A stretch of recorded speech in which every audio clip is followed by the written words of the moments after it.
Well, hello everybody and welcome again. I am Louise Eddington, the marketing coordinator for the Organisation of Professional Astrology Events. And we're here with Julija SIMAS, who is one of the track leaders. But before we talk to Julija, I'm just going to introduce the conference. The OPA 2021 virtual conference is from April the 22nd to the 27th. It's called Astrology and the Great Awakening. And what makes OPA conferences unique is that they have these track immersions where you spend 3 days in a small group of people focused on one subject. And that's in addition to all the great speakers as well.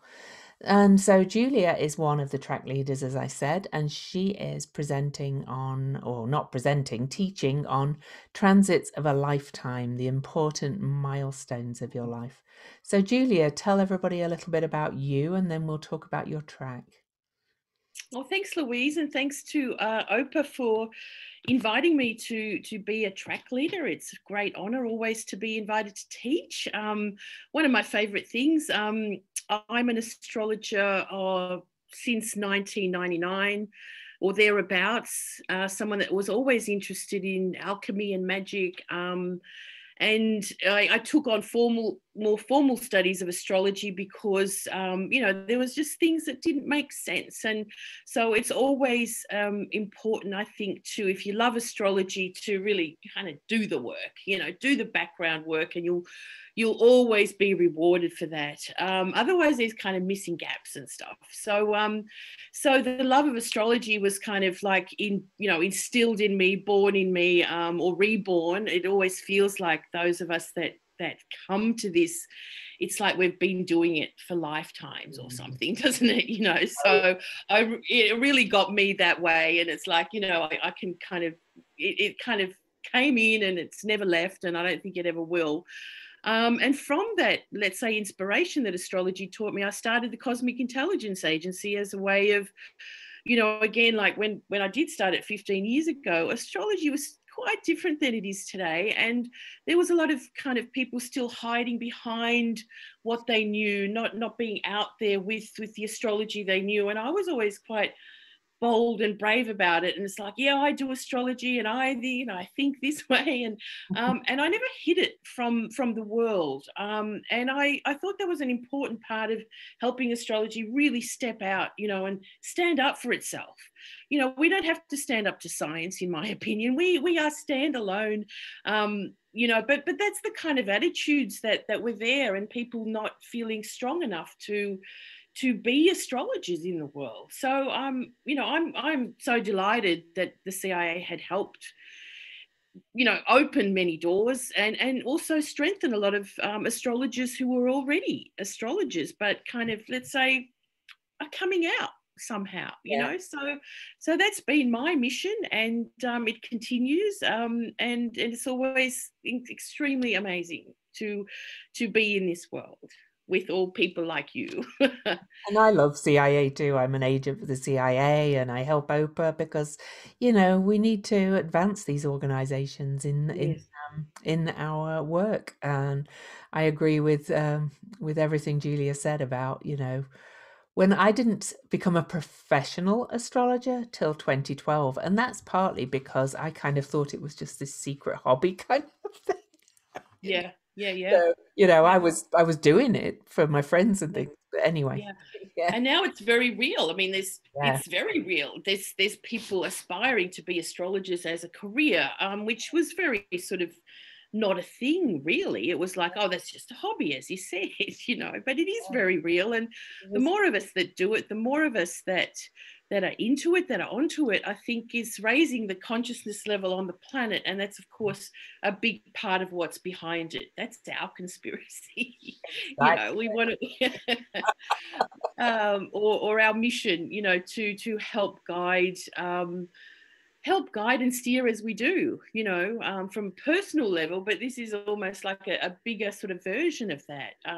And, in a certain way, it's working. Yeah, it is definitely. So your track is is actually on one of my favorite things that I work with my clients with, the important milestones in your life, the cycles of astrology, really, isn't it? So tell us more about it Yeah. from your perspective. So. Yeah, well, I was asked to sort of put together a few topics for the teaching in this conference, and so this one came about as something that I've studied for years, but also seen very effective in, like, the question that many people come to us, for consultations is, what am I supposed to be doing?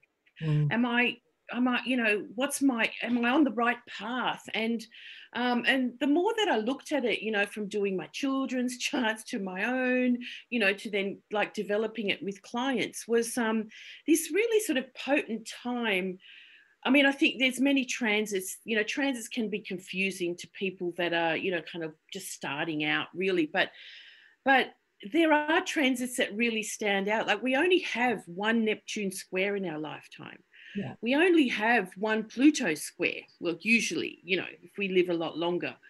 We only have one Uranus opposition. And these all happen in this kind of time frame that is what we call the midlife. And I'd like to kind of show people that these are so significant in the way that help us unfold the real kind of life story behind us, right? That kind of put us on the path again.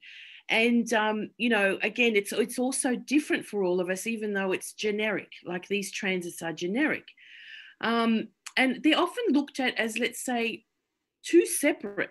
Like, the Neptune square is one thing, and the Uranus opposition is another thing.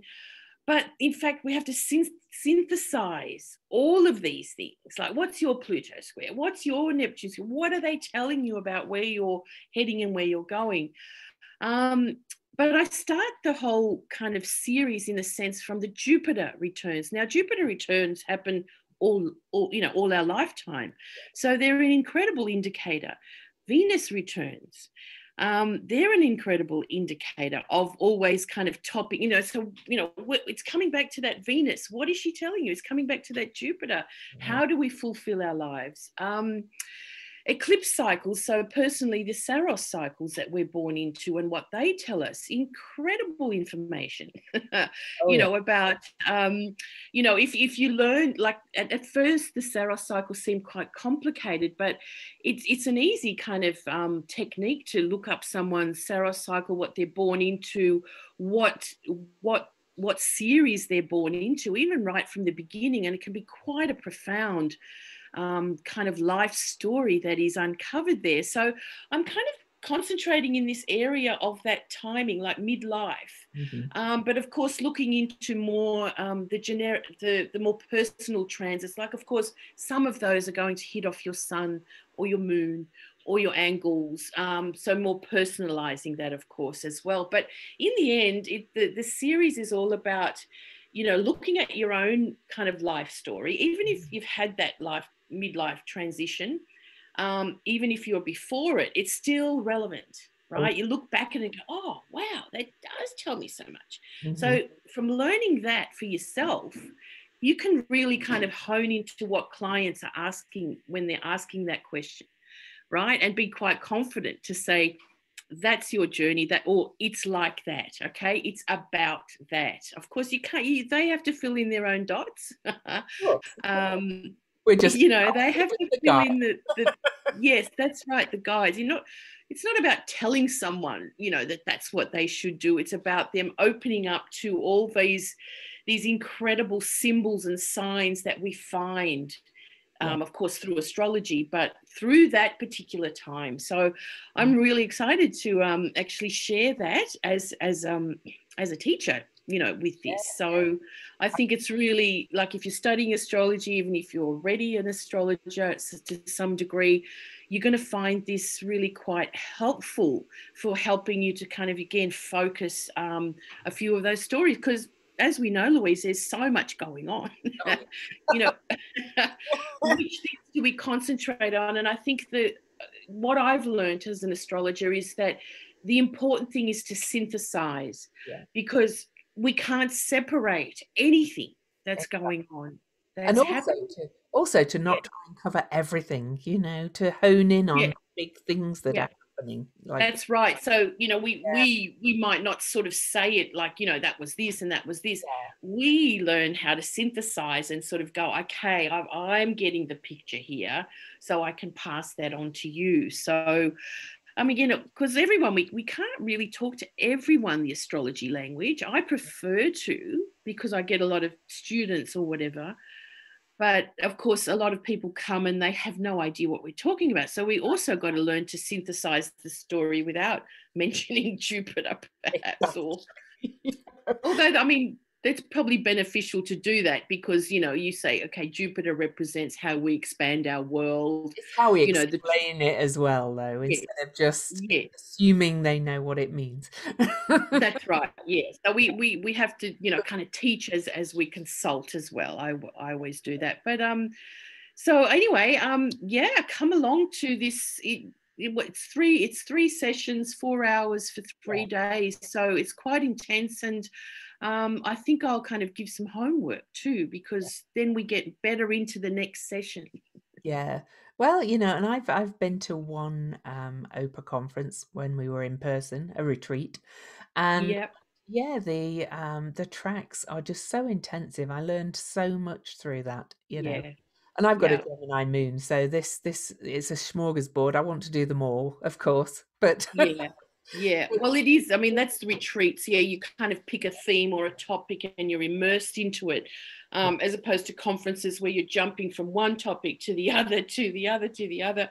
yeah. This is where it sort of gets to. Look, I remember, when I was doing my diploma, we'd have, 8-week intensives, or Mm, 2 hours a week or whatever on one particular subject, like it was mundane astrology or family astrology. You've got to really immerse yourself. 1 hour kind of classes on things, you haven't mastered it yet. yeah, you have So not. this is what these yeah, this is what these are all about. And so yeah, come along and learn a lot more, immerse yourself. It will be a great experience. And as you can see, Julie is a lot of fun as well. So you'll have a lot of fun over those 3 days. Oh, you got to make teaching fun. It's the Yes, it is. Sagittarius in me, not the And me. Jupiter. Yeah. Well, thanks, Julia, for coming. And again, and I will say these tracks fill up quite quickly often. So if you, and people do move around later, but if you want to be sure of a place in your track, sign up quickly. And also, Yeah. we have an early bird price until December the 21st, and then the price goes up slightly after that, and then more towards the end. So So sign up now. just a question. Yeah, so the price for the workshops is almost like the rest is included. Yeah, Yeah, that's amazing. I That's know. that's like wow. I know. Yeah, This great value, everyone. It is. There's so many great speakers, and there's these extra shorter speakers. I'm one of those, and and then we What's have. your topic? I am presenting on the changing the logos in the astro. Aha, a little bit what we've been talking about. Exactly, changing the Yeah. language we use in astrology Uh-huh. for the Great. new age. So Yeah, yeah. yeah, Well, it's such an exciting time, yeah, being on that precipice at the moment. So yeah, it is. astrology is going to go a lot further in my eyes in the next 20 years and Oh, it beyond. is. So It is this be mutation. part of it, everyone. Oh yeah, be on it.